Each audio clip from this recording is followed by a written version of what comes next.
très attentifs, soyez ouverts, ouvrez vos cœurs.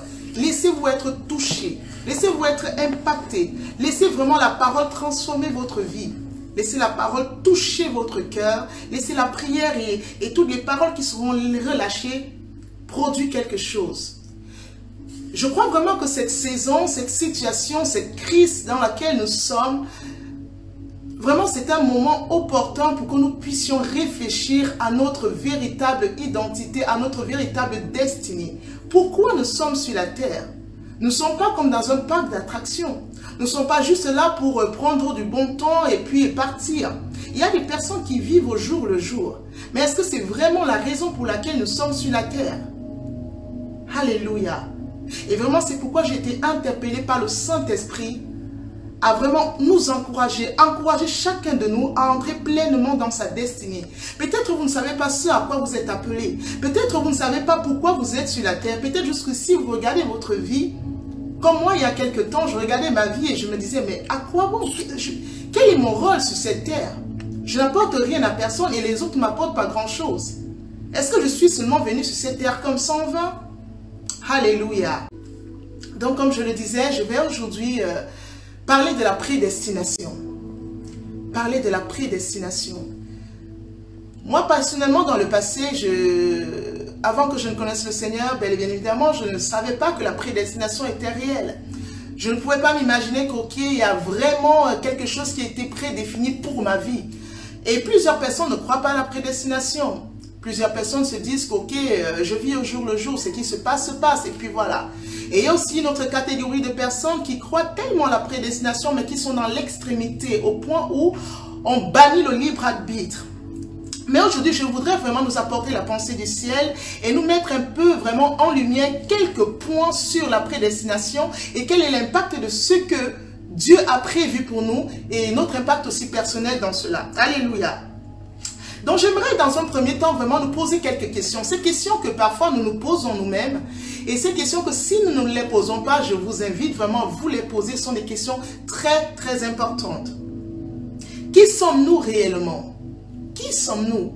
C'est une question que nous devons nous poser. Je crois vraiment que ces temps de confinement, ces temps de crise où la mort peut nous surprendre à n'importe quel moment, ou alors on peut se dire où la vie peut nous échapper. Mais qui est-ce que je suis réellement? Pourquoi je suis sur la terre? Ça, c'est une question très importante. Pourquoi je suis là? Pourquoi tenons-nous tant à la vie? Pourquoi? Pourquoi avons-nous autant peur de mourir? Oui, les gens ont peur de la mort, mais pourquoi est-ce que nous avons peur de la mort? Pourquoi la vie nous échappe autant et la mort nous surprend si lâchement? Oui, la mort, c'est lâcheté parce que parfois, on n'a pas forcément envie de mourir. Mais pourquoi on a peur de la mort? Alléluia.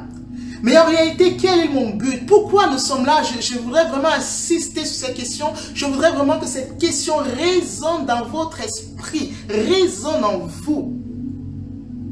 Sommes-nous prédestinés à une certaine vie sur cette terre? Est-ce que toutes ces choses qui nous arrivent sont inéluctables?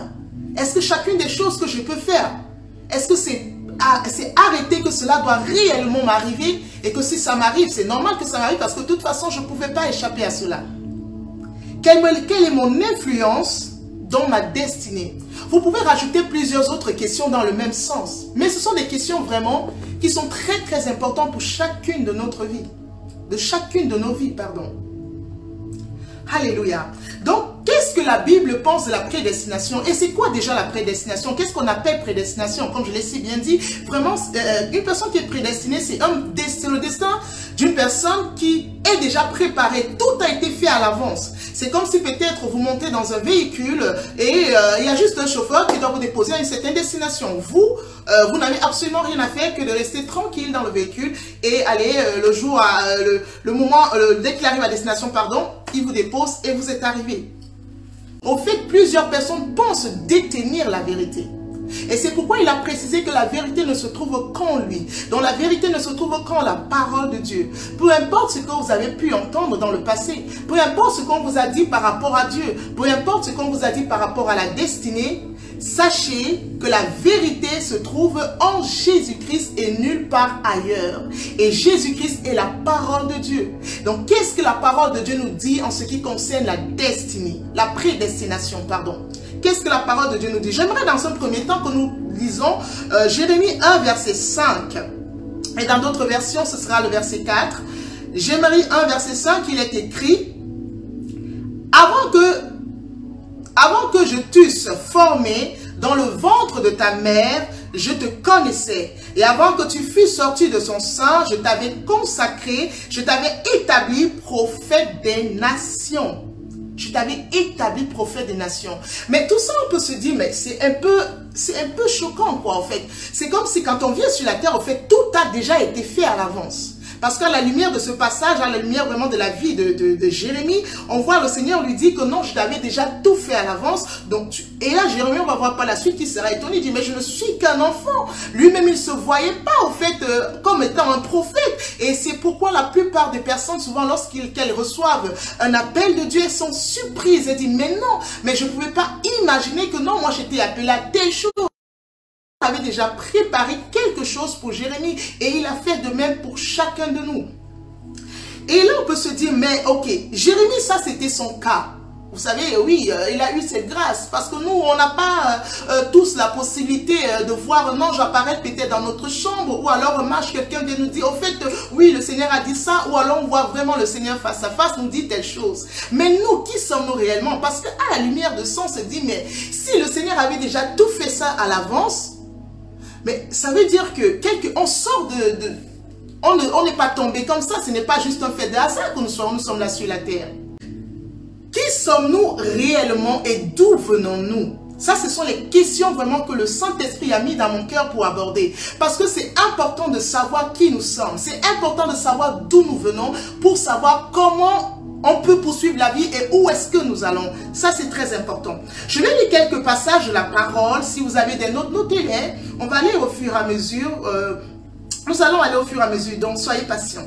Ok. Jean 17, verset 14. Jean 17, verset 14. Je leur ai donné ta parole et le monde les a haïs parce qu'ils ne sont pas du monde comme moi, je ne suis pas du monde. Waouh!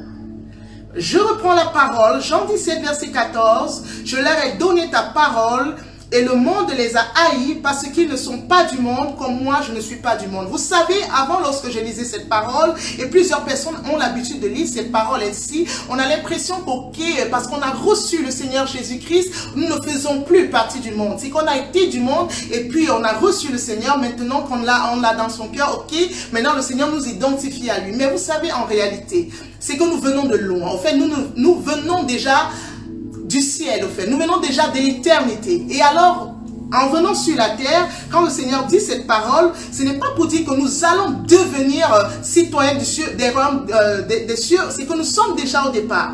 Nous le sommes déjà au départ. Donc nous venons vraiment du ciel. Alléluia. J'en viens. Éphésiens 1, verset 4 à 5, il est écrit. Éphésiens 1, verset 4 à 5. En lui, Dieu nous a élus avant la fondation du monde pour que nous soyons saints et irrépréhensibles devant lui, nous ayant prédestinés dans son amour à être ses enfants d'adoption par Jésus-Christ selon le bon plaisir de sa volonté. Je reprends la parole parce que c'est très important.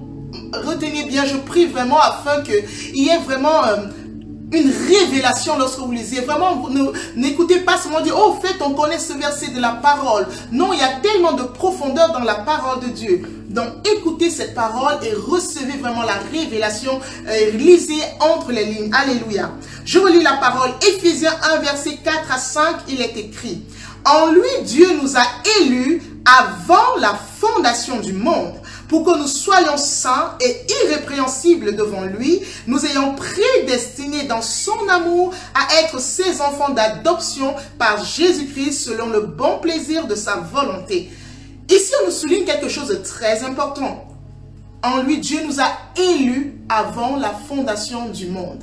Nous voyons vraiment ici au travers de cette parole que nous existions déjà même avant que le monde ne soit. Donc on était déjà dans la pensée, dans l'esprit de Dieu. Nous étions déjà existants. En fait, Donc, même avant que le Seigneur ne crée la terre, le monde et tout ça, la Bible nous fait comprendre que nous étions déjà dans l'Esprit de Dieu, dans la pensée de Dieu, et il avait déjà des plans arrêtés pour chacun de nous.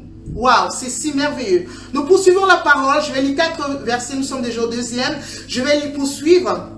Psaume 139, verset 16, il est écrit: quand je n'étais qu'une masse informe, tes yeux me voyaient, et sur ton livre étaient tous inscrits, les jours qui m'étaient destinés avant qu'aucun d'eux n'existât. Dieu vous connaît, Dieu nous connaît. Bien avant que nous soyons dans le sein de notre maman, Dieu nous connaissait déjà et il avait déjà des projets pour nous. Il avait déjà des jours arrêtés pour nous. Alléluia. Il avait déjà préparé des choses pour nous. Dans 1 Corinthiens, pour le dernier passage, 1 Corinthiens 15, versets 52 à 53, il est écrit: en un instant, en un clin d'œil, à la dernière trompette, la trompette sonnera et les morts ressusciteront incorruptibles et nous serons changés. Car il faut que ce corps corruptible revête l'incorruptibilité et que ce corps mortel revête l'immortalité. Vous pouvez me dire, où est le rapport avec ce passage par rapport à tout ce que j'ai déjà eu à lire? Ici, je veux vraiment mettre en lumière certaines choses. C'est quoi? C'est que nous sommes en train de passer par plusieurs étapes de la création. Donc, Dieu nous a créés dans un premier temps. Il a créé cet esprit que nous sommes parce que nous sommes des esprits ayant une âme et habitant un corps. Mais on est vraiment passé par plusieurs étapes, on va dire. Il y a 3 étapes dont on a vu qu'il y a vraiment, avant la fondation du monde, nous existions déjà en esprit. Nous étions vraiment des esprits déjà dans la pensée de Dieu parce que Dieu est le Père des esprits. Et après, nous avons été créés, le corps, ce corps que nous avons qui est notre véhicule, a été créé. Et après, à la fin, nous allons vraiment avoir encore une autre transformation et devenir immortels parce que nos corps, ces corps corruptibles vraiment vont revêtir l'incorruptibilité. Alléluia. Ce sont des choses vraiment merveilleuses. C'est vraiment important de savoir tout cela. Nous poursuivons la parole. Maintenant, on peut se poser la question, est-ce que notre venue sur la terre et les conditions sont une erreur ou un fait de hasard? Je pense qu'ici, nous entrons vraiment dans le vif du sujet. Vous savez, nous naissons dans certaines familles et nous avons nos défis.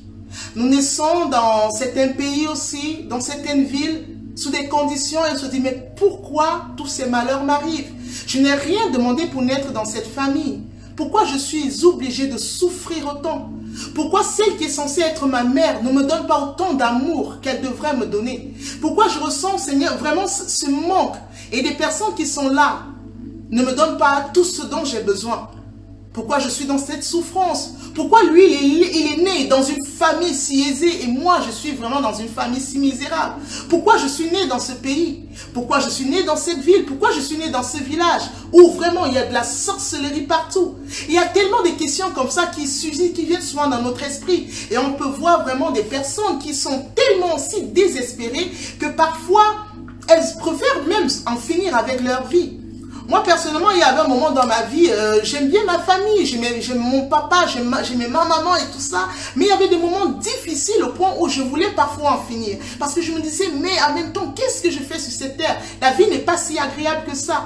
Et certainement, il y a déjà eu des moments aussi difficiles dans votre vie. Certainement, il y a eu des moments difficiles où vous avez dit, bon, je n'ai pas vraiment choisi ma famille. Je n'ai pas choisi ma famille, mais je suis là. Et au moins, si je suis là, que ces personnes daignent quand même prendre soin de moi. Alléluia.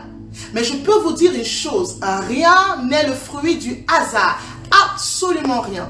Le lieu où vous êtes né, vos parents, votre famille, votre vie, votre pays, votre race, tout ça, la couleur de votre peau, tout a été vraiment précis dans la pensée de Dieu. Dieu ne s'est pas trompé.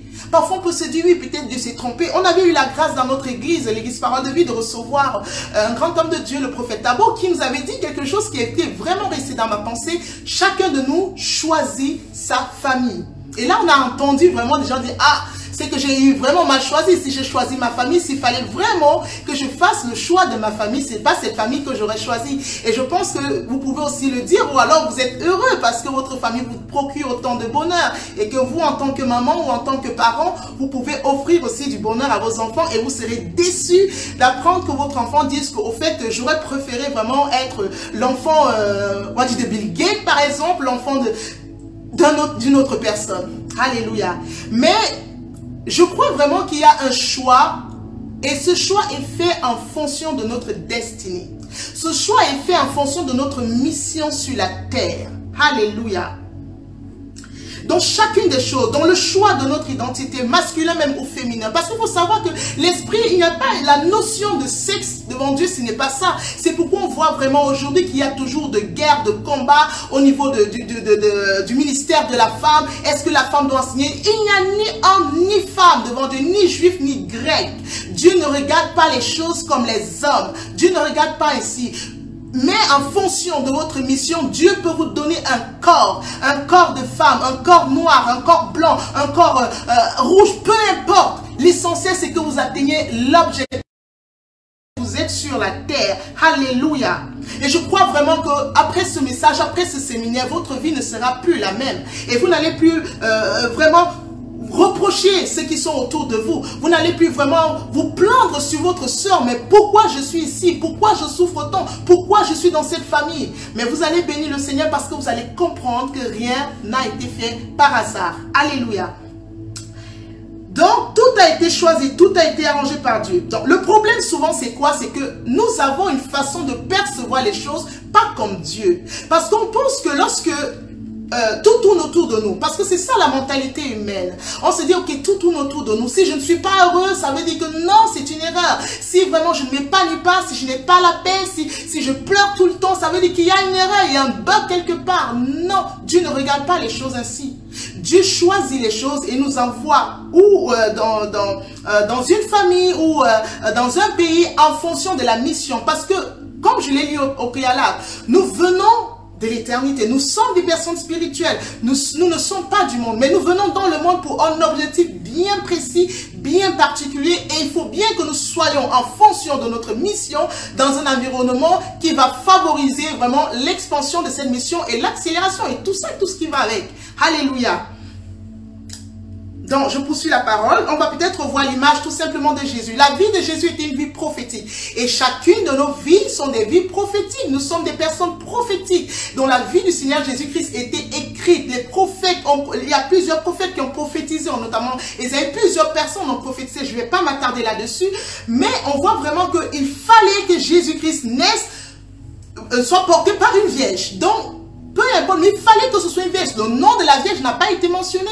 Mais c'était important que ce soit une vierge. Alléluia. Il fallait que Jésus naisse à Bethléem. On voit vraiment ici que selon la vie de Jésus, tout était tracé. Et vraiment, la vie de Jésus est une image de notre propre vie. Même si nous n'avons pas une Bible ou bien un livre écrit, mais je peux vous assurer, l'histoire de notre vie est inscrite. L'histoire de notre vie avant notre arrivée sur la terre est inscrite. Alors, il fallait qu'un tel, je vais prendre par exemple mon exemple, il fallait que Sorel naisse au Cameroun, elle naisse vraiment à l'est du Cameroun. Il fallait tout ça. Il fallait qu'elle naisse dans cette famille-là pour accomplir cette mission. Alléluia. Je vais peut-être encore poursuivre pour prendre le témoignage d'une grande femme de Dieu que j'aime beaucoup, c'est Joyce Meyer. Et quand on écoute vraiment le témoignage de cette femme, on peut se dire, waouh! Mais comment elle a fait pour être la femme qu'elle est aujourd'hui, avec tout ce qu'elle a traversé? Mais comment c'est possible que Dieu ait pu laisser vraiment qu'elle traverse tout ça? On peut se poser ces questions. Et je me dis, elle, dans son moment de petite fille, elle a tellement dû pleurer après toutes les agressions sexuelles qu'elle a pu avoir. Elle a tellement pleuré et elle s'est vraiment apitoyée sur son sort. Mais pourquoi est-ce que je dois souffrir tout ça? Est-ce que je mérite vraiment ce que je suis en train de vivre? Je n'ai absolument rien demandé. Je n'ai absolument rien demandé pour être là. Mais pourquoi je dois souffrir autant pour mon père qui devrait me donner de l'amour? Mais c'est lui qui, en quelque sorte, qui est en train de me martyrer, qui est en train de me faire souffrir. Mais pourquoi? Et je crois qu'il y a des personnes qui restent et elles se posent la question, pourquoi moi? pourquoi moi? Et je crois que plusieurs Joss Meyer vont se lever. Je crois que plusieurs Rina Banquet vont se lever. Je crois que plusieurs hommes et femmes de Dieu vaillants vont se lever. Alléluia. Et arrêter de s'apitoyer et de regarder. Mais pourquoi? Pourquoi le Seigneur permet ces choses? Alléluia. Et je peux aussi prendre encore l'exemple, l'image du Seigneur Jésus-Christ. Vous savez, ce n'est pas parce que la venue de Jésus-Christ, tout était tracé, que Jésus-Christ a mené une vie, on va dire, une très belle vie. On voit vraiment que oui, tout était attaché à sa mission sur la terre, mais il y avait aussi des difficultés. Alléluia. Aussi longtemps que nous sommes sur la terre, nous allons avoir des difficultés. Nous pouvons avoir des difficultés. On peut donc se poser une autre question aussi. Bon, si tout est déjà arrêté, si tout est déjà planifié, en ce qui nous concerne, en ce qui me concerne, quel est donc mon impact, quel est mon rôle? Qu'est-ce que je suis censé faire? Bon, si tout est déjà arrêté, ça veut dire que tout est déjà fait. Alors, donc, au fait, je suis en quelque sorte comme je l'ai dit tout à l'heure, un robot. Je vous dis non, nous ne sommes pas des robots. Et c'est pourquoi je ne suis pas d'accord avec la thèse des personnes qui disent que oui, la prédestination, tout est déjà arrêté, on n'a plus rien à faire. Non, c'est pas possible. Le 14, verset 36, il est écrit, il disait, Abba, Père, toutes choses te sont possibles. Éloigne de moi cette coupe.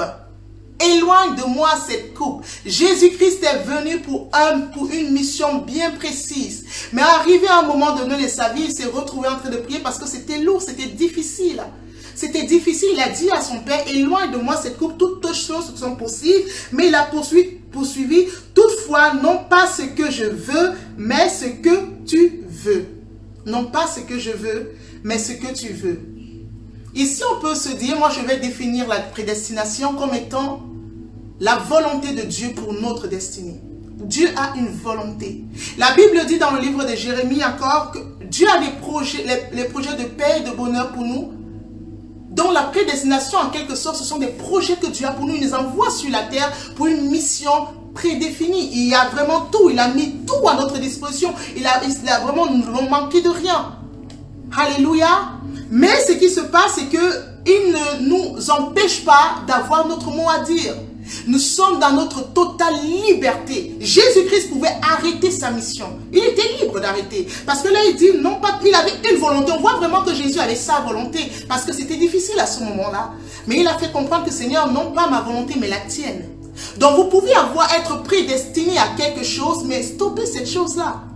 Vous pouvez vraiment savoir, ok, on vous dit que vous avez un appel ou même vous avez la révélation, mais vous pouvez aussi ne pas entrer pleinement dans cette révélation. Pourquoi? Parce que vous trouvez cela difficile, vous trouvez que vous pouvez abandonner certaines choses ou alors sacrifier certaines choses. Mais Jésus-Christ avait le choix. Nous avons tous le choix.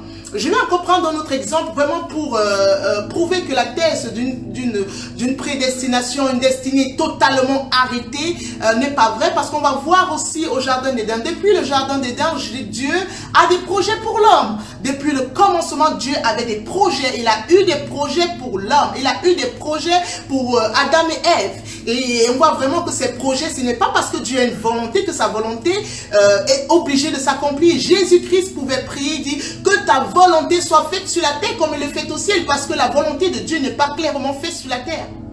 Sa volonté n'est pas faite à 100% sur la terre. Mais je crois que vraiment à partir d'aujourd'hui, vous allez laisser, que chacun de vous, vous allez laisser la volonté de Dieu s'accomplir dans votre vie. La volonté de Dieu s'accomplir dans votre destinée. Alléluia. Parce qu'il vous donne les moyens nécessaires pour accomplir cette volonté, pour accomplir votre destinée, pour entrer pleinement et atteindre le but. Alléluia. Que le Seigneur soit glorifié. Donc nous ne sommes pas des robots, absolument pas, absolument pas. Et c'est pourquoi le plus souvent on dit que si Dieu veut, si ceci. Non, vous avez une volonté, nous avons une volonté. Alléluia. Et Jésus-Christ avait aussi sa volonté. Et on va encore le voir dans le livre de Deutéronome 30, verset 19. Deutéronome 30, verset 19. J'en prends aujourd'hui à témoin contre vous le ciel et la terre. J'ai mis devant toi la vie et la mort, la bénédiction et la malédiction. Choisis la vie afin que tu vives, toi et ta postérité. Et on voit vraiment ici, je reviens, dans Deutéronome 30:19, nous voyons ici que Dieu nous laisse toujours le choix. Il nous laisse le choix. Il a ses projets pour nous. Donc, il a vraiment une mission. Il nous envoie faire quelque chose. Sa volonté, c'est que nous fassions ce qu'il veut. Et il attache vraiment toutes les bénédictions. Il attache notre épanouissement. Il attache vraiment notre joie, notre paix, notre bonheur à ce pourquoi il nous a envoyés sur la terre, à ce pourquoi il nous a missionnés. Alléluia. Et alors, je peux aussi dire que je ne suis pas d'accord avec ce principe de destinée déjà arrêté parce qu'il y a le jugement. Ce serait vraiment considérer Dieu comme étant une personne de méchante en lui faisant porter le chapeau de notre jugement. Parce que si il y a un jugement, ça veut dire qu'on a un choix, on a une liberté. On ne peut pas être contraint de faire des choses ou bien on ne peut pas être privé du choix s'il y a un jugement. Donc ça veut dire que s'il y a le jugement, nous avons la possibilité de choisir. Alléluia. Et comme je l'ai souligné, je reviens par rapport au jardin d'Éden, on voit vraiment aussi que Dieu avait des projets de bonheur pour Adam et Ève. Mais ce n'est pas parce qu'il avait ces projets que ces projets sont arrivés à leur terme. On voit vraiment que Adam a eu la possibilité, Adam et Ève, ils ont eu la possibilité de casser ce que Dieu avait mis devant eux. Parce que Dieu a laissé le fruit défendu, il a laissé l'arbre au jardin pour donner à l'homme la possibilité de choisir. Et Dieu, il n'y a aucun nombre de variations. Et je peux vous assurer, même aujourd'hui dans votre vie, vous serez toujours face à des choix. Vous avez la liberté de choisir. Et Dieu va toujours vous mettre le bien et le mal. Il va toujours mettre le bonheur et le malheur. Il va toujours mettre et il va vous conseiller de faire le bon choix. Il ne va jamais vous imposer. C'est pourquoi on dit que le christianisme est un évangile de proposition. Jésus-Christ nous propose. Il nous propose vraiment le salut. Il nous propose des choses. Dieu nous propose des choses. Alléluia. Éphésiens 2, verset 10, il est écrit: Car nous sommes son ouvrage, ayant été créés en Jésus-Christ pour de bonnes œuvres, que Dieu a préparées d'avance afin que nous les pratiquions. Vraiment, Dieu a préparé de bonnes choses pour nous. Sachez-le, vous n'êtes pas un fait de hasard, absolument pas. Si vous êtes sur la terre, sachez que vous n'êtes pas un fait de hasard. Dieu vous a envoyé sur la terre pour une mission bien précise. Il est temps vraiment de s'arrêter, de se poser les bonnes questions et de se dire, mais ok, je suis sur la terre. Tous les jours, je vis au jour le jour. Mais pourquoi je suis là? Pourquoi je suis là? Pourquoi je suis dans ce monde? Je veux savoir mon appel, ma destinée, ma mission. J'ai été missionné sur cette terre, mais pour quel objectif? Et on voit vraiment que Dieu a préparé des choses pour nous. Je pourrais donc de ce fait vraiment nous encourager à continuer à méditer. Méditons davantage. Prions, demandons au Seigneur. Demandons au Seigneur pourquoi nous sommes là. Pourquoi nous sommes là. Alléluia. On poursuit la parole vraiment dans le livre d'Éphésiens 2, verset 6, il est écrit: il nous a ressuscités ensemble et nous a fait asseoir ensemble dans les lieux célestes en Jésus-Christ. Donc la première chose à faire, parce que là je vais donner quelques points de notre rôle. Quel est le rôle? Parce que c'est important. Parce que ok, oui, on va dire, oui pasteur, vous nous avez dit tout ça, nous venons de loin et tout ça. Mais quel est donc mon rôle? Ça c'est important. Quel est mon rôle? Déjà il faut que je découvre quelle est ma destinée, c'est très important. Je vais vraiment entrer dans le vif du sujet par rapport à comment reconnaître son appel demain. Quelle est ma destinée? Et quel est mon rôle? C'est important. Est-ce que j'ai un rôle important à jouer pour que cela s'accomplisse? Est-ce que j'ai un rôle à jouer? Premièrement, comme je l'ai dit dans Éphésiens, nous devons voir notre destinée avec des yeux spirituels. Je peux vous assurer que lorsque vous allez commencer à vous voir comme des personnes, comme des esprits, parce que parfois on se limite trop. Et c'est pourquoi nous sommes souvent un peu choqués. Quand on va dire à une personne, je parle notamment pour moi-même, quand j'avais reçu, parce que j'ai premièrement eu la révélation de la part du Seigneur, que j'étais appelé à l'un des 5 ministères, je peux vous assurer que j'étais un peu choquée.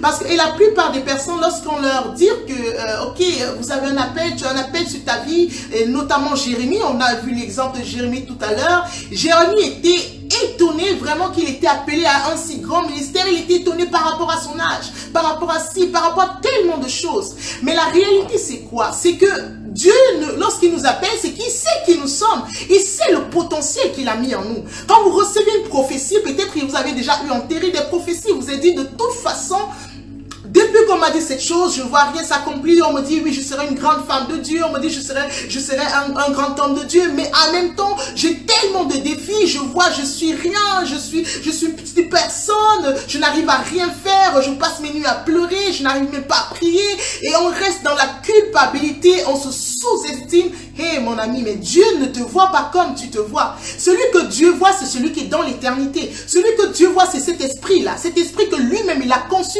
Cet esprit en qui il a mis vraiment ce potentiel, cet esprit en qui il a mis vraiment ses capacités, cette force, cet esprit en qui il a vraiment mis cette joie de vivre. C'est cette personne que Dieu voit. Dieu ne nous prend pas parce qu'il manque, il manque qui en fait, on va dire. Il y a certaines personnes qui ont l'impression que Dieu s'est trompé sur leur compte. Il dit, mais pourquoi est-ce que le pasteur a vraiment raison de dire que ok, j'ai tel appel dans ma vie, je n'y crois même plus, je n'y crois même pas. Je n'y crois pas parce que vraiment je regarde ma vie, il n'y a rien qui pourrait me faire croire que je vais être telle ou telle autre femme de Dieu ou homme de Dieu. Alléluia. Mais Dieu nous regarde en fonction de ce qu'il a mis en nous. Et quand il nous envoie, c'est vrai que notre corps, qui est ce vêtement, nous limite. Le corps nous limite. Il nous limite sur la terre. Mais nous ne sommes pas limités. Alors j'aimerais vraiment nous encourager à nous voir comme des personnes spirituelles.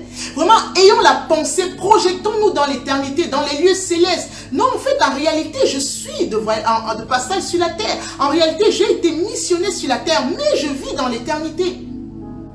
Ne commençons pas par... parce que c'est ce que je faisais. Hein. Donc, je me regardais et je me disais, je suis un corps qui a un esprit et qui a une âme. Non, je suis un esprit qui a une âme qui habite un corps. Alléluia. Éphésiens 2, verset 6, et il nous a ressuscités ensemble et nous a fait asseoir ensemble dans les lieux célestes en Jésus-Christ. Donc vous et moi, nous sommes assis ensemble. Nous avons été ressuscités. Si vous avez reçu le Seigneur Jésus-Christ, vous avez été ressuscités avec lui et vous êtes assis dans les lieux célestes. Donc nous voyons ici que quoi qu'étant sur la terre, nous sommes assis en Christ dans les lieux célestes. Dans les lieux spirituels, c'est un mystère glorieux. Vraiment, c'est un mystère, mais il faut vraiment que nous le percevions comme ça. Parce que ça va nous aider. Je vous dis ceci pourquoi? Parce que ça va vous aider. Moi, ça m'a personnellement aidé. Ça m'a aidé à ne plus regarder à mes faiblesses. Ça m'a aidé à prier. Parce que je me suis dit, c'est que je faisais souvent. J'aime bien parler de mes expériences spirituelles parce que vous savez, on ne peut amener une personne là où nous avons été. Et je peux vous assurer que ce que je vous dis, c'est une vérité. Lorsque j'ai commencé à me voir comme étant une personne spirituelle, comme étant un esprit qui est doté d'un potentiel énorme, qui n'a pas de limite, je vous assure que même ma vie de prière a changé. Pourquoi? Parce que lorsque mon corps était faible, je dis non, l'esprit n'est pas faible. L'esprit, la Bible me dit que Dieu ne sommeille ni ne dort et je suis fille de Dieu. Et je suis vraiment une personne, un esprit, mon esprit ne dort pas. En fait, je ne dors pas, je ne sommeille pas. Alors mon corps, tu vas te soumettre et tu vas prier. Et quand je commence à prier, je peux vous assurer, le corps il suit. Hein. Pourquoi? Parce que je me fais violence, je fais violence à la chair. Parce que cette chair nous limite. Mais commençons à nous voir comme des personnes spirituelles. Regardons à cet esprit que nous sommes et la prions. Regardons à cet esprit que nous sommes et là lisons la Bible. Regardons à cet esprit que nous sommes et sortons pour évangéliser. Parce que cet esprit est doté des potentiels nécessaires pour accomplir la mission à laquelle nous avons été envoyés sur la terre. Nous sommes assis à l'image de perfection avec Christ et nous sommes en quelque sorte la version parfaite avec une certaine position importante et c'est pourquoi Dieu nous fait confiance face à certaines responsabilités et certains appels car il nous connaît et il sait le potentiel qu'il a déposé en chacun de nous. Dieu sait qui vous êtes. Alléluia. Dieu vous connaît. Il sait qui vous êtes. Il sait parfaitement qui vous êtes. Donc si vous vous regardez, vous voulez vous limiter à votre chair, vous aurez du mal. Commencez à demander à Dieu, vraiment à vous projeter. Regardez vraiment les caractères de Dieu. Vous êtes fils de Dieu. Alléluia, nous sommes des fils de Dieu. Nous sommes fils et filles de Dieu. Et commençons à regarder les caractères de Dieu. Comme je l'ai dit tout à l'heure. Dieu ne sommeille ni ne dort. Mon esprit ne sommeille ni ne dort. Alors, je commence à faire des choses, pas en fonction de ma chair, mais en fonction de mon esprit. Bon, maintenant, on prend aussi soin de la chair. Je ne dis pas de ne pas prendre soin de la chair parce que c'est notre véhicule. Nous en avons besoin. Alléluia. Nous avons besoin de cela. Donc, nous sommes des esprits, voilà. Donc, nous l'avons compris. Deuxièmement, nous devons combattre contre Satan qui œuvre pour notre chute. Je peux vous assurer que si nous ne faisons pas cas de ce côté de l'ennemi, parce qu'on peut se dire, on peut se dire qu'ok, de toute façon, tout est arrêté.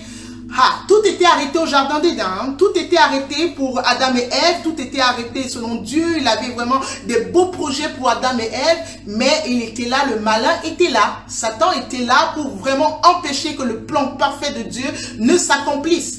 Et il sera là aussi dans votre vie, il sera là pour empêcher que votre destinée ne soit, ou ne puissiez entrer dans votre destinée, ou que vous ne puissiez vous vraiment vous épanouir. Alléluia. Je voudrais qu'on lise aussi 1 Pierre 2, verset 11. 1 Pierre 2, verset 11, il est écrit: Bien-aimés, je vous exhorte, comme étrangers et voyageurs sur la terre, à vous abstenir des convoitises charnelles qui font la guerre à l'âme. Je vous exhorte comme étrangers et voyageurs sur la terre. Oh, j'aime l'image, combien j'aime l'image de ce voyage. J'aimerais vraiment vous inviter à faire ce voyage. Vraiment projetez vraiment votre destinée comme étant un voyage. Vous êtes dans un véhicule, vous êtes en train de faire un voyage qui vous amène quelque part. Donc vraiment c'est très important de regarder cela ainsi. Donc nous sommes voyageurs sur la terre, mais durant notre parcours, nous pouvons rencontrer des problèmes. Plusieurs personnes, vous avez déjà eu à faire des voyages, un pneu qui se crève, admettons que vous avez peut-être, vous avez pris une voiture, ok, il y a plusieurs moyens de transport. Là aussi, c'est une chose, parce que quel est le moyen de transport que j'ai quand je regarde ma vie par rapport à ma destinée? Est-ce que je marche à pied? Est-ce que j'ai un véhicule? Est-ce que je suis dans un avion? Peu importe. Mais quel est le moyen? S'il faut vraiment s'imaginer le moyen de transport que j'ai par rapport à ma destinée, quelle est l'accélération que j'ai? Tout ça aussi important. Mais peu importe le moyen de transport pour le moment, je ne vais pas m'attarder là-dessus. Peu importe le moyen de transport. Alléluia. Mais on peut rencontrer des difficultés. Premièrement, on peut avoir des agresseurs sur notre chemin qui nous empêchent de continuer à marcher, continuer à rouler, et alors on a des blocages. Il y a des personnes qui arrivent à un moment de leur vie, à un moment de leur parcours, elles ont l'impression que tout s'arrête, elles ont l'impression qu'elles marchent, et comme si tout était mis en pause. Tout est mis en pause, plus rien n'avance, plus rien, le blocage à gauche, blocage à droite, blocage devant, blocage derrière, plus rien ne se passe. Et elles se demandent, mais qu'est-ce qui est en train de se passer? Soyons réalistes, le diable est là, il est présent, il est encore dans ce monde. Et il va nous empêcher, comme il a empêché à Adam et Ève au jardin, comme il a aussi tenté Jésus au désert. Il est toujours là, la Bible prouve qu'il est toujours présent. Adam a été confronté, il a été avec Ève vraiment dans le jardin, ils ont été attaqués par Satan, hein? Ils ont été tentés, pardon, par Satan.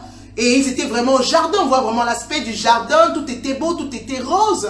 Mais malgré ça, ils ont quand même été tentés, ils ont pu chuter. Et on voit maintenant avec Jésus-Christ, au désert, pas au jardin cette fois-ci, dans le désert. En plus, il était dans le jeûne, 40 jours de jeûne, mais il a encore été tenté. Donc, il n'y a pas un endroit où Satan ne va pas vous tenter. Tout le temps, il sera là. La Bible dit qu'il rôde cherchant qui dévorait. Il rôde comme un lion, il cherche. Il sera toujours présent. Donc nous devons être comme notre Père, il est l'Éternel des armées, nous faisons partie de son armée et nous devons être des personnes violentes. Nous devons nous défendre nos intérêts. Alléluia. Nous avons une mission à accomplir, l'ennemi sera là pour nous empêcher d'atteindre nos objectifs. Nous devons nous lever dans le combat. Donc pour rencontrer des voleurs, Satan est un voleur. On peut avoir des bénédictions, il est là pour voler, il vole quoi? Ce qui ne lui appartient pas. Ce sont des réalités. Parfois, on essaye de vivre comme si ces réalités étaient inexistantes. Mais ce sont des réalités et il faudrait que nous prenions conscience de cela. Dieu ne nous a pas envoyés sur la terre pour souffrir. Même si on a des moments de tribulation, vous savez quand vous êtes vraiment dans votre appel, dans votre destinée, que vous marchez vraiment dans votre couloir, je peux vous assurer que vous gérez mieux les épreuves. Même si c'est difficile, même si ça peut être tellement difficile, mais vous avez la capacité, encore assez de force pour dire comme le Seigneur Jésus, toutefois, pas ma volonté, Seigneur, mais la tienne.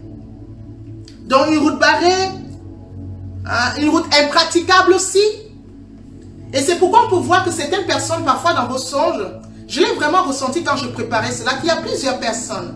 Dans vos songes, vous êtes connectés. tout à l'heure. Vous êtes là, vous êtes connectés. Et si cela vous concerne, n'hésitez pas à le mentionner. Bon, ou alors, si vous ne vous sentez pas à libre, mais si vous le mentionnez, on va prier pour vous ce soir et on pourra débloquer quelque chose. Il y a des personnes qui, le plus souvent, vous voyez dans vos songes, vous êtes dans un véhicule et le véhicule tombe tout le temps en panne. Vous n'arrivez pas, vous êtes toujours en train de...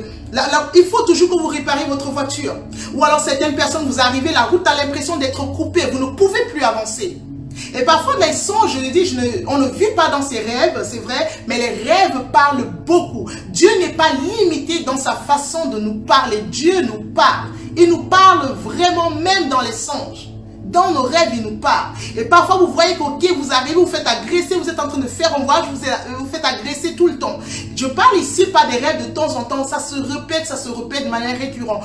Donc, toutes ces choses-là nous prouvent que, oui, Satan est aux aguets. Il est là, il veut nous empêcher de percer dans notre destinée. Nous devons nous lever dans le combat. Quand vous voyez des choses, des situations comme ça, c'est important vraiment de prendre des bonnes résolutions et de dire non, il faut vraiment que j'avance. J'ai quelque chose accompli sur la terre. Je ne suis pas venu en vacances sur la terre. Je ne suis pas venu vraiment pour, je sais pas, mais pour prendre du soleil. Je ne suis pas venu pour pour que ma vie soit au jour le jour. Non, je suis venu pour quelque chose de très important. Vous avez de la valeur aux yeux de Dieu. Dieu attend après chacun de nous. Il faut vraiment que nous nous arrêtons et nous disons, Seigneur, maintenant, j'ai peut-être perdu beaucoup de temps jusqu'ici. Alors, Seigneur, je veux prendre une bonne décision. À partir de maintenant, je vais entrer dans ma destinée. Je veux avoir la révélation de ce pourquoi tu m'as appelé. Entrer, faire ce qu'il y a lieu de faire. Vous savez, la vie est tellement... C'est petite, je ne sais pas, mais aujourd'hui, on voit que ça peut nous échapper.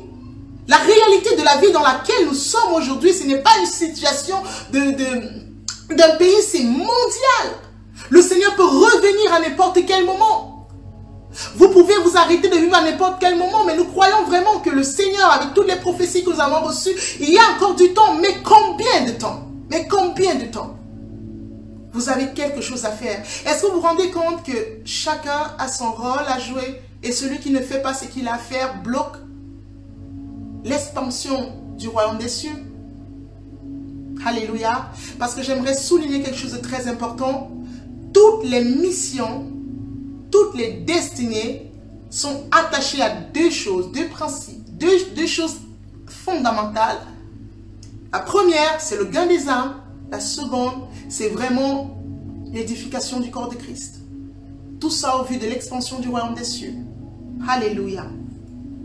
Troisièmement, nous poursuivons, nous devons avoir les yeux fixés sur le royaume des cieux. Comme je viens de le dire, les yeux fixés sur le royaume des cieux. Qu'est-ce que cela veut dire? Nous allons lire la parole de Dieu dans le livre de Matthieu 6, verset 33. C'est un verset que nous connaissons et je crois que vous l'avez déjà entendu.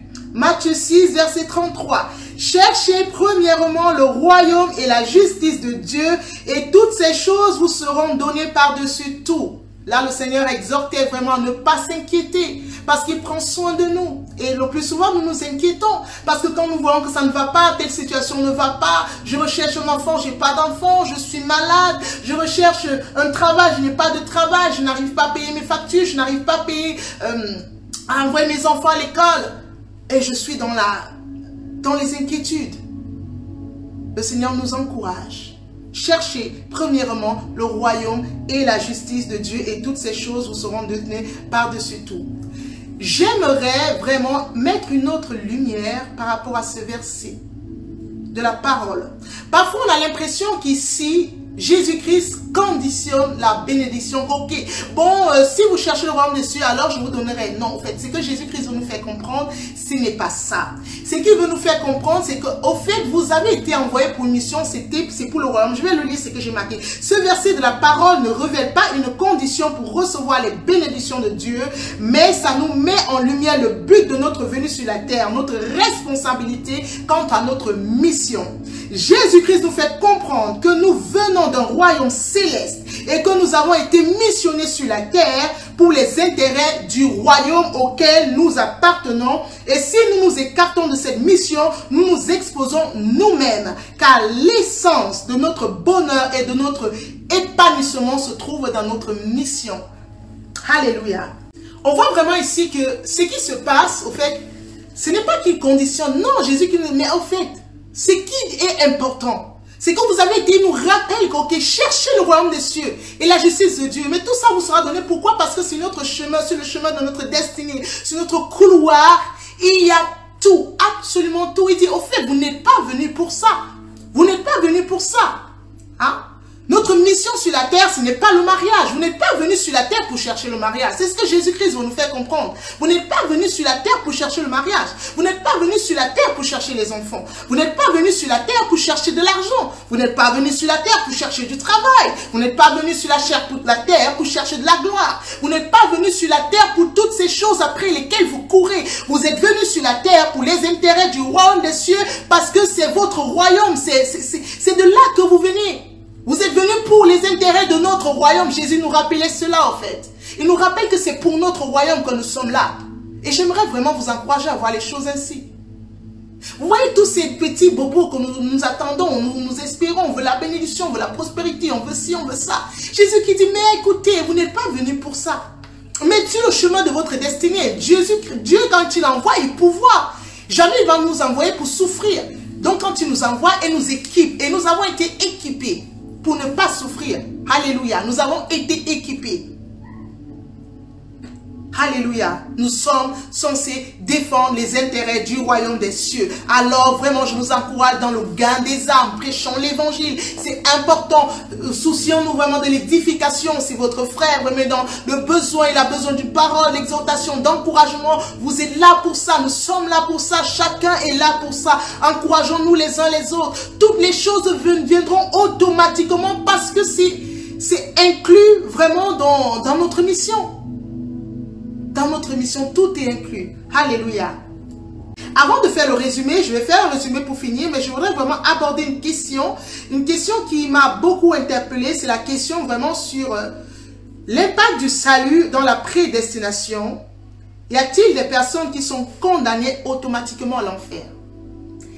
Plusieurs personnes posent cette question. J'ai eu vraiment cette question m'est venue déjà, et moi dans le passé j'avais aussi posé parce qu'il y a des passages de la parole que quand on les lit on dit oh, donc ça veut dire qu'il y a des personnes qui dès le départ au fait Dieu les a créées pour aller en enfer. Donc il y a des personnes vraiment qui ont la poisse dès leur naissance, vraiment ce sont des personnes damnées le seul fait qu'ils existent c'est déjà pour l'enfer. Je vais lire la parole de Dieu qui peut sembler le dire. On va lire Acte 13 verset 48. Les païens se réjouissaient en entendant cela. Ils glorifiaient la parole du Seigneur et tous ceux qui étaient destinés à la vie éternelle crurent. Il y avait des personnes qui n'ont pas cru. Tous ceux qui étaient destinés à la vie éternelle crurent. Donc ça veut dire qu'il y a des personnes qui n'étaient pas destinées à la vie éternelle. C'est un peu choquant cette façon de penser. Mais je ne vais pas trop m'attarder dessus. Mais je veux vraiment lire un passage de la parole pour vous encourager à vraiment considérer que nous avons tous une prédestination au salut. Nous sommes prédestinés au salut. 1 Timothée 2, verset 3 à 6, il est écrit « Cela est bon et agréable devant Dieu notre Sauveur, qui veut que tous les hommes soient sauvés et parviennent à la connaissance de la vérité. Car il y a un seul Dieu et aussi un seul médiateur entre Dieu et les hommes, Jésus-Christ, homme, qui s'est donné lui-même en rançon pour tous. » C'est là le témoignage rendu en son propre temps. Jésus-Christ serait-il mort pour une certaine catégorie de personnes? La Bible dit dans le livre de Jean 3, verset 16, « Dieu a tant aimé le monde qu'il a donné son Fils unique afin que quiconque croit en lui ne périsse point, mais qu'il ait la vie éternelle. » Alléluia. Donc, ne condamnez pas des personnes au préalable. Ne dites pas cette personne de toute façon elle ira en enfer. Cette personne de toute façon ça ne sert à rien que je prêche l'évangile parce que quand je vois sa vie, non. Et personne ne peut attester qu'une personne ira en enfer ou non parce que vous ne savez pas ce qui se passe entre la seconde de son départ. Amen. À l'image notamment du brigand sur la croix. Donc, ici vraiment, j'aimerais nous encourager à continuer à prêcher l'évangile. Prêchons l'évangile au maximum. Dieu ne peut pas avoir une volonté.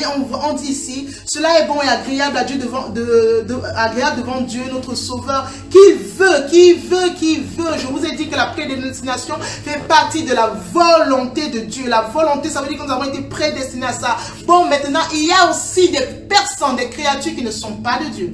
Quand je dis des créatures qui ne sont pas de Dieu, ça veut dire qu'il y a des personnes. Je vais prendre notamment des personnes hybrides, on va voir la relation qui était une abomination devant Dieu, des fils de Dieu, quand on voit dans l'Ancienne Alliance, vraiment, qui sont venus coucher avec les femmes. Je ferme vraiment cette parenthèse, je ne vais pas m'attarder dessus parce que je suis encore en train d'étudier le sujet. Donc, je poursuis la parole. Jésus-Christ, la Bible dit, pardon, Dieu veut, la volonté de Dieu, c'est que tous les hommes soient sauvés, tous les hommes. Jésus-Christ a donné sa vie pour tous.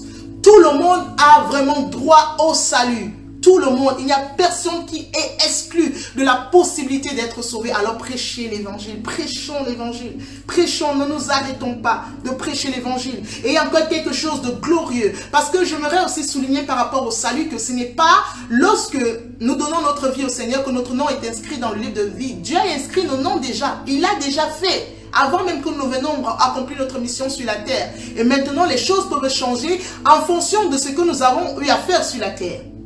Alléluia. Nos noms sont inscrits. C'est pourquoi faites attention aux gens que vous voyez. Vous pouvez dire, oh ces gens, ils sont si méchants. Ils peuvent être des fils de Dieu comme vous, avec leur nom inscrit dans le livre de vie. Alléluia. Respectons tout le monde. Respectons nos voisins, respectons même nos patrons qui peuvent pouvoir parfois s'avérer méchants et continuons à faire ce que nous sommes censés faire, c'est-à-dire prêcher, annoncer l'évangile et vraiment œuvrer pour l'édification du corps de Christ en ayant les yeux fixés vers le royaume, que le royaume c'est ce qui compte et soutenons-nous les uns les autres, l'unité, c'est pourquoi le Seigneur a parlé de l'unité dans le corps de Christ, c'est très important parce que nous venons tous d'un même royaume et nous œuvrons pour les mêmes intérêts. Personne, aucun envoyé sur la terre, aucune personne qui est missionnée n'œuvre pour son propre royaume. Non, c'est faux. Si on croit qu'on œuvre pour notre royaume, on se trompe de A à Z. Non, nous œuvrons pour le royaume des cieux, pour notre royaume à tous. Alléluia. Bon, je vais quand même laisser un peu de temps pour la prière. Je vois qu'on a le temps avance. Il y aura encore certaines choses à dire, mais bon, je vais m'arrêter en faisant juste un résumé parce que c'était quand même long. Donc, premièrement, nous sommes des esprits possédant une âme existant avant la fondation du monde, habitant un corps pour accomplir une mission clairement définie par Dieu sur la terre. Ça, c'est la première chose. Retenez cela. Alléluia. Deuxièmement, mon lieu de naissance, ma famille, mes parents ont été choisis en fonction de la mission que je suis appelé à accomplir sur la terre. Je ne me suis pas trop étendue, accordez-moi juste encore quelques minutes sur ce point. Vous allez voir le plus souvent que des personnes qui vivent des moments beaucoup du rejet finissent par être des personnes que Dieu utilise pour sortir des personnes de ce rejet. Parce que l'expérience que nous avons dans notre vie, dans notre parcours, jusqu'à un certain niveau, ce sera utile dans notre mission. C'est pourquoi Dieu permet parfois que nous traversons des moments difficiles.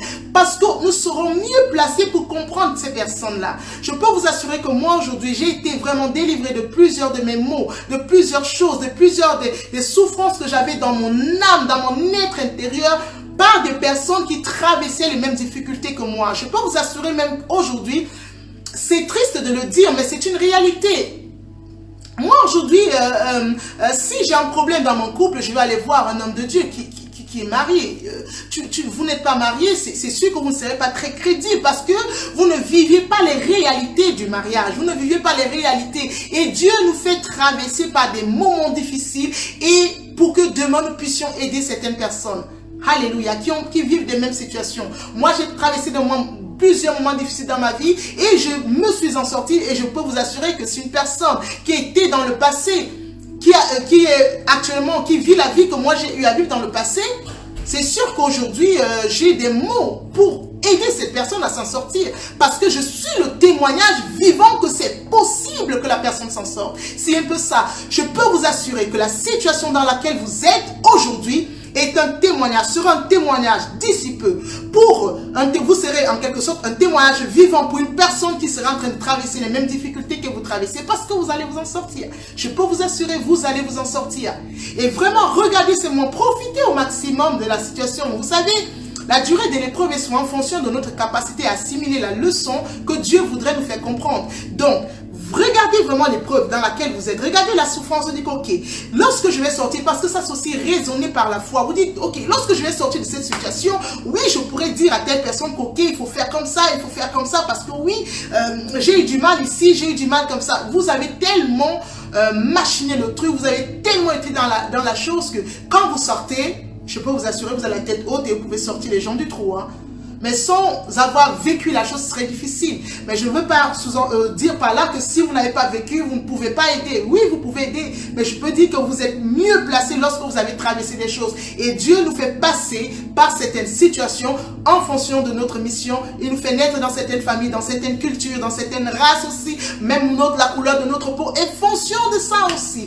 Tout ça entre en compte. Rien n'est fait par hasard. Alors à partir d'aujourd'hui, réjouissez-vous vraiment de tout ce que vous avez vécu jusqu'ici et entrez pleinement dans votre destinée. Alléluia. Donc pour continuer, j'ai juste 4 points. D'accord. Je suis voyageur sur la terre vers une destination bien précise, mais il est possible que je rencontre plusieurs difficultés durant ce voyage parce que le diable œuvre pour ma chute. Donc préparons-nous au combat, mais sachons une chose, Christ a vaincu pour nous. Le diable est un menteur. Il utilise vraiment des choses pour nous tromper. Il utilise l'illusion. Il a vraiment ses armes. Il utilise l'illusion. Il utilise vraiment des ruses. La Bible dit résister aux ruses du diable. La Bible parle des ruses. Résister. C'est un rusé. C'est un voleur. La Bible dit qu'il rôde comme un lion, mais il n'est même pas un lion. Il va souvent parfois se donner un poids qu'il n'a même pas assez, qu'il n'a même pas. Nous avons l'autorité de Christ en nous. Nous sommes des conquérants. Nous sommes des conquérants. Alléluia. Et si vous n'avez pas encore reçu le Seigneur Jésus-Christ, c'est le moment. Devenez ce conquérant. Et vous allez voir comment vous allez marcher sur la puissance des ténèbres. Il y a plusieurs personnes qui sont tourmentées dans la nuit par des sorciers, tourmentées par des songes horribles, par des cauchemars. Parce que le diable se sert et se joue de vous. Mais lorsque vous allez prendre connaissance de l'autorité que vous avez en Christ, de la personne que vous êtes, commencez à vivre comme cette personne spirituelle, dotée d'un potentiel énorme, dotée d'une autorité très forte, très puissante. Parce qu'en Jésus-Christ, nous avons cette autorité. Vous allez être différents. Alléluia. Je ne cherche pas premièrement le royaume des cieux. Alléluia, ça c'est ce que j'ai fini par ça. Je ne cherche pas premièrement le royaume des cieux parce que c'est une condition pour être béni, mais parce que c'est le but principal de ma mission sur la terre. Et de manière automatique, les bénédictions qui se trouvent sur ma destinée s'attacheront à moi. Alléluia. Alléluia. Que le Seigneur soit vraiment glorifié, vraiment pour ce temps.